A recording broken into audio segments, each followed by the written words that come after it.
వెనకాల ఉంటాను ఈయన కన్వర్ట్ చేస్తామని ఇస్తామా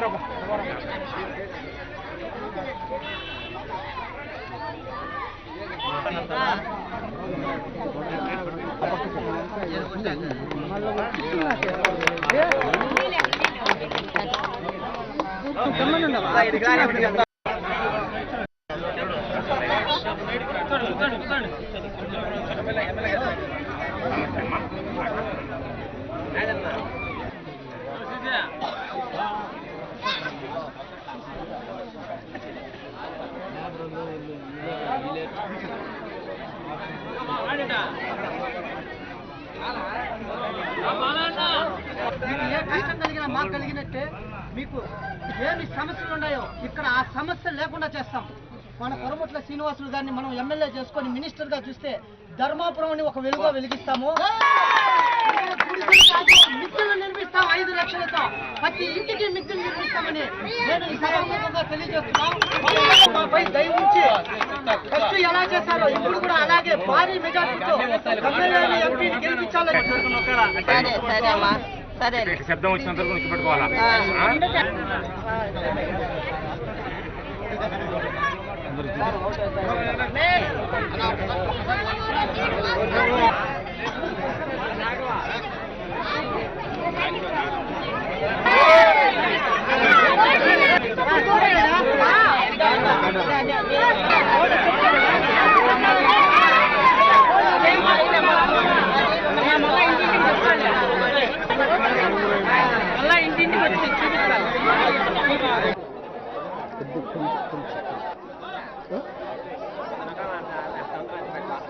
వైఎస్ఆర్ జిల్లాలో వైఎస్ఆర్ కాంగ్రెస్ పార్టీ అభ్యర్థులు ప్రచారంలో దూసుకువెళ్తున్నారు. మనం ఇప్పుడు రైల్వే కోడూరులో ఉన్నాం. రైల్వే కోడూరులో ఎమ్మెల్యే కోరుముట్ల శ్రీనివాసులు తన ప్రచారంలో ముందంజలో దూసుకుపోతున్నటువంటి పరిస్థితి కనిపిస్తుంది. ఆయన అడిగి తెలుసుకుందాం. ఒక 2-3 రోజుల్లోనే ఎన్నికలు జరగబోతున్నటువంటి నేపథ్యంలో ఎలా ఉంది గెలుపు అవకాశాలు అనేది చెప్పండి సార్. ఒక 4 రోజుల్లో పోలింగ్ కూడా జరగబోతుంది. మీ పార్టీ మీ గెలుపు అవకాశాలు ఏ విధంగా ఉన్నాయి?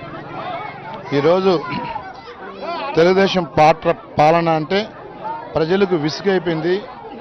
వాళ్ళు చేసే అనేకమైన అటవిక పనులైతేమి, అనారోగ్య చేష్టాలైతేమి, ఈరోజు టోటల్గా పరిపాలన అటవిక పరిస్థితులు, పేదవాడు గోల నిజంగా చాలా బాధపడే పరిస్థితులు ఉన్నాయి. అందుకే ఈరోజు మార్పు కోరుకున్నాడు. జగనన్న ప్రవేశపెట్టిన నవరత్నాలు చాలా ప్రజలే దూసుకెళ్తున్నాయి. ఆ నవరత్నాల్లో ప్రతి ఒక్క జీవితం వెలుగు నింపుతారని చెప్పేసి ఎంతో ఆశ రేకిస్తుంది. అందుకే ఈరోజు జగనన్న కోసం చాలామంది కూడా ప్రజలు. నిజంగా ఈరోజు మా కోడూరు లాంటి ప్రాంతంలో ఎక్కడ పోయినా కూడా వైఎస్ఆర్ కాంగ్రెస్ పార్టీ అభ్యర్థిగా జగనన్న పార్టీ గెలవాలా, జగనన్న అభ్యర్థులు గెలవాలని చెప్పేసి మాకందరూ కూడా బ్రహ్మరథం పడుతున్నారు. కారణం అంతకుముందు రాజశేఖర రెడ్డి గారు చేసిన అనేకమైన సంక్షేమ పథకాలు ఒకటైతే ఈరోజు జగనన్న అలుపెరని పోరాటం దాదాపు ఈ ప్రపంచంలో ఎవరు చేయనంత అద్భుతంగా ఆయన పాదయాత్ర చేస్తూ ప్రజలు కష్టాలను తెలుసుకొని ఆయన పెట్టిన మేనిఫెస్టో అయితే ఈరోజు ప్రజలకు డైరెక్ట్గా చేరువలో ఉన్న దిశగా చాలా ఆనంద వ్యక్తాలు చేస్తున్నారు. మాకే ప్రతి కార్యకర్త అయితే సామాన్య మనిషి కూడా పెట్టిన నవరత్నాలు అయితే మేనిఫెస్టో చాలా అద్భుతంగా ఉంది. అందుకే ఈరోజు తెలుగుదేశం పార్టీ నుంచి నాకు తెలిసి దగ్గర 10,000 కుటుంబాలు ఈరోజు 5 మండలాల్లో చేరినారంటే ఒక్కోసారి మాకే ఆశ్చర్యం వేస్తుంది. తెలుగుదేశం పార్టీ నాయకులు లోకల్గా లేరు అనేటువంటి ఒక విమర్శ ఉంది. ఒకటి అంటే లోకల్ క్యాండిడేట్ కాదు అనేది. అయితే వాళ్ళు మాత్రం మేము కూడా గెలుస్తాము, పక్కాగా మాదే విజయం అని చెప్తున్నారు. ఏ విధంగా పోటీ అనుకుంటున్నారు వాళ్ళు? మీరు తెలుగుదేశం పార్టీ వాళ్ళు చేసే ఏదైతే ఉన్నదో తెలుగుదేశం పార్టీ ఇక్కడ క్యాండిడేట్ లేక వాళ్ళు బయట నుంచి అరుసు తెచ్చుకునే పరిస్థితి చేశారు. ఆ క్యాండిడేట్ పార్టీని చూస్తే దాదాపు అతని పైన భూ ఆక్రమణ కేసులు అయితే విపరీతంగా ఉన్నాయి. తిరుపతి లాంటి ప్లేస్లు అయితే కానీ, చంద్రగిరి లాంటివి, అదేవిధంగా రేణుగుంట ప్లేస్లు అయితే క్యాండిడేట్ పైన విపరీతమైన ఆరోపణలు, చాలామంది అన్ని పోలీస్ స్టేషన్ కేసులు ఉన్నాయి. ఇక్కడున్న తెలుగుదేశం నాయకుల పైన కూడా అనేకమైన భూ ఆక్రమణ కేసులు ఉన్నాయి. మా వైకాపా నాయకుల పైన కానీ, మా పైన కానీ ఈరోజు ప్రాంతంలో చాలా క్లీన్గా ఉంది. ప్రజలందరూ కూడా జగన్మోహన్ రెడ్డి చేసే పోరాటాలు అయితేనే ఈరోజు ప్రభుత్వం ఇచ్చిన ద్వంద్వ వైఖరికి మేమందరం కూడా ప్రజల మద్దతుగా మా కేడర్ నిరంతరం ప్రజల్లో ఉన్నాము. మేము ఖచ్చితంగా రేపు రాబోయే నెలల్లో 20,000 మెజార్టీతో ఇక్కడ మేము గెలుస్తాము. ఒక దశలో అయితే అసలు తెలుగుదేశం పార్టీ అసలు దాదాపు 30 మంది క్యాండిడేట్ మార్చిన పరిస్థితి ఇక్కడ ఉన్నది. మాకు ఈరోజు జగన్మోహన్ రెడ్డి పెట్టిన అనేకమైన నవరత్నాలు అయితే కదా, మేనిఫెస్టో అయితే జగన్ అయిన పోరాటాలు అయితే మేము ఏదైతే ప్రజల పక్షం మేము పోరాడుతున్నామో అయ్యే మమ్మల్ని గెలుస్తాయి. 5 మండలాలుగా దాదాపు మనం ఏ ప్రాంతాన్ని పోయినా మేము వస్తున్నాము. మీరు ఒకటే గమనించాలా, దాదాపు నియోజకవర్గంలో 10,000 కుటుంబాలు తెలుగుదేశం నుంచి వైఎస్ఆర్సీపీలో చేరారంటే ఒక్కసారి మీరు ఆలోచించుకోవాలి. ఒక కులం అనే కాదు, ఒక మతం అనే కాదు, అన్ని వర్గాల ప్రజలు కూడా జగనన్న ముఖ్యమంత్రి చేసుకున్న ఆలోచనతో ఉంటారు. మేము ఎప్పుడు కూడా ప్రజలకు అందుబాటులో ఉన్నాము. జగనన్న వస్తే అద్భుతమైన మార్పు తీస్తామన్న ఆలోచన. ముఖ్యంగా స్థానికంగా ఉన్నారు.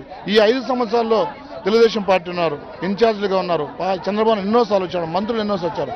ప్రధానంగా మాకు ఇక్కడ నియోజకవర్గంలో బైపాస్ రోడ్ నిర్మాణం చాలా ఇబ్బంది పడుతున్నారు. రైల్వే అండర్బ్రిడ్జ్ లేక చాలా ఇబ్బంది పడుతున్నారు. కోల్డ్ స్టోరేజ్ లేక చాలా ఇబ్బంది పడతారు. సాగునీరు నీళ్లు లేవు, తాగునీరు లేదు.